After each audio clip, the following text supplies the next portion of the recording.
Hello guys, welcome back to Plutons 4, and today I have something, I would say, huge to drop to you. I'm ditching historical wargaming for Warhammer 40k. Hey, before you start sharpening your pitchfork, let me explain. I've been doing some serious thinking lately and I've come to, great breaking realization. Historical wargaming, yeah, it's good, but it's just not cutting it for me anymore. Don't get me wrong, historical wargaming has its charms, but let's face it, Warhammer 40k has some serious advantages that, just can't be ignored. First off, the rules. Have you ever tried to decipher a rulebook of a historical wargame? It's like trying to read the hieroglyphs while blindfolded. You know, there's just, basically just text and literally few pictures. Warhammer 40k, on the other hand, well, clear victory. Also, it's good for your physical health, because most of wargamings from the historical sphere have just one book with rules and mostly all army lists.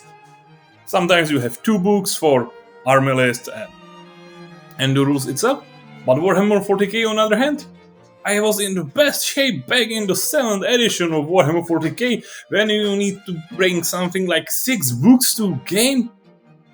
That's great, man! Well, and also, who needs some historical accuracy when you can have Space Marines? And talking about Space Marines, let's talk about the miniatures. Historical wargamings might have some good miniatures, good soldiers, some interesting epochs, but Warhammer 40k, all the miniatures are practically work of art. Really, work of art. And the best part? You can play with unpainted or even semi-glued miniatures together. Nobody cares that your army is ugly or unpainted or not glued at all. Try doing that in the historical wargaming. Everybody be like, just, you're ruining my game with your horrible, disgusting army. I want to enjoy my game, but nobody cares about enjoyment in Warhammer 40k. Which brings me to terrain. Forget about expensive or even pretty terrain. In Warhammer 40k, all you need is just some cardboard, polystyrene, or just MDF if you're feeling fancy, and then BAM! Splash it with L-shaped ruins and, well, that's all you need to create an epic battlefield. Who needs some historical accurate, pretty or even painted terrain when you have cardboard cathedrals, man? And perhaps the greatest benefit of them all, it's great mental exercise.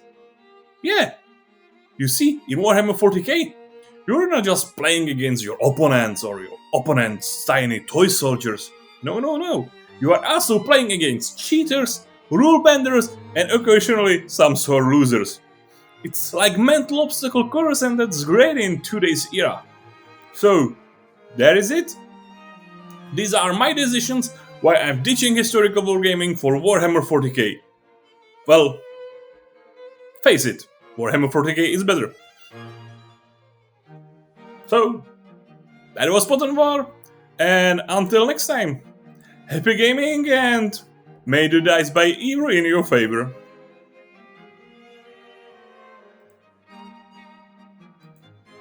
What? What is your wisdom? The Imperial Knight of the Lake? Ah! My little friend here wants to say something too. It's April Fool's, guys. I know it wasn't something really super funny, but I have to try do something on the April Fool's, right? And to be honest, I was inspired to do this video by my two, I would say, good friends, but big Warhammer 40k fans, which basically have yesterday discussion about these topics, and basically all I'd said there like joke they presented as, well, concrete facts. They even even put argument which is, I think, really silly two arguments which are really silly.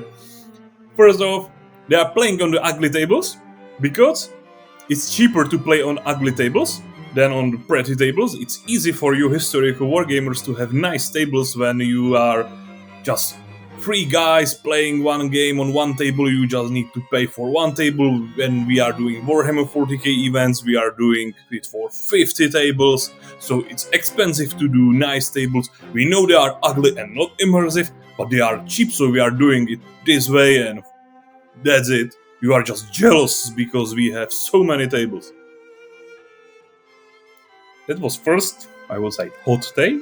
And second, even hotter take is that, yeah, in Warhammer 40k there are lots of losers, cheaters, rule benders, or general assholes, and that's okay, that's great, that means just one thing.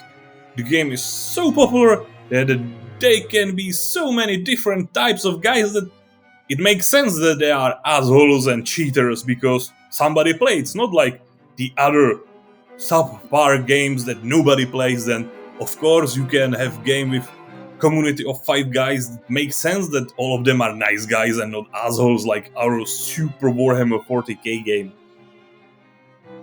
So, to be honest, I'm really curious, but it's really a thing? Please just leave me in the comments your opinions, or honest ones. Just don't be a rage-baited 40k fan or be its engagement anyway. But really, tell me if you are Warhammer 40k player or ex-Warhammer 40k player, which basically I am basically an ex-Warhammer 40k player. I didn't play any game after COVID. Tell me why you play Warhammer 40k. Be honest. And be honest about the issues, we could say, which is codex creep, meta chasing, ugly L-shaped ruins, which should be terrain or whatever you are trying to do, about the community, and really, bring me your honest opinions. What's your, I would say, idea or state of Warhammer 40k now in 2024? It's not just some rage baiting or making fun of Warhammer 40k. I'm just, to be honest, I'm really curious what's getting people into it still, or why they sticking together for game which is arguably one of the worst on the market, but have the biggest market share because they have also the biggest marketing and advertisement, which can compete even with video games, and there is basically no other company except Fantasy Flight Games, which is also more like board games and card games and not just pure wargaming company. There is nobody in the market who can even slightly challenge Games Workshop in the terms of marketing and advertisement and stuff like that, because as marketing expert who is doing marketing for a living, I must admit that what the Games Workshop do with Warhammer is really top-notch job from this perspective. There are not so many great models. Of course, some are great, some are really, really terrible. Their rules not really great. Their pricing policy is insane. But how they know to sell it, there's top-notch. There's nothing to say that they are doing wrong. And that's in my opinion, the only reason why anybody is bothered by Warhammer 40k as a war game. I'm not talking about video games lore, just the rules and playing with the toy soldiers. Because I think objectively it's really not a good game. So I really want to give me your points, and I'm looking forward for your comments. So that was Pot and War. Bye from me and from the Imperial Knight of Wisdom. Bye guys.